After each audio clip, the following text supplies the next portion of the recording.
आज आपण सकाळच्या नाश्त्यासाठी झटपट बनणारा असा बनाना शेक बघूया। बनाना शेक पिण्याचे अनेक सारे फायदे आहेत मंडळी।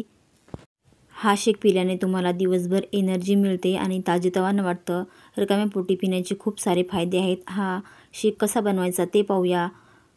खूप झटपट बनणारा, आपल्याला नाश्त्यासाठी वेळ नसेल तेव्हा तुम्ही हा बनवू शकता।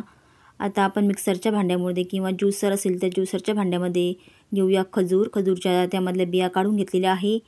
मनुके, काजू, बदाम हे सर्व घेतलेलं आहे। त्यामध्ये तुमच्या आवडीचे ड्रायफ्रूट तुम्ही टाकू शकता यामध्ये, आणि एक विलायची सुद्धा टाकायची आहे फोडून, यामुळे टेस्ट एकदम भन्नाट लागते।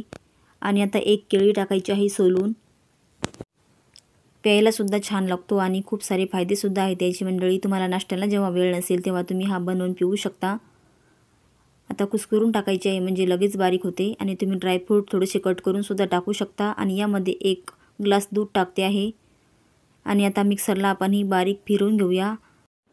तुम्हाला जेवढं बारीक हवं असेल तेवढं तुम्ही बारीक काढू शकता मिक्सरला। आता मी बारीक झालेला आहे, एका ग्लासमध्ये सुद्धा काढलेलं आहे। तयार आहे आपलं मस्त असं हेल्दी बनाना मिल्कशेक। तुम्ही सुद्धा करून बघा मंडळी। तुम्हाला ही आजची रेसिपी कशी वाटली कमेंट करून सांगा, आणि रेसिपी आवडली असेल तर चॅनलला सबस्क्राईब करायला विसरू नका। आणि आजची रेसिपी शेवटपर्यंत पाहिल्याबद्दल तुमचे मनापासून खूप खूप धन्यवाद। भेटूया अशाच मस्त हेल्दी टेस्टी भन्नाट रेसिपीमध्ये। बाय बाय मंडळी।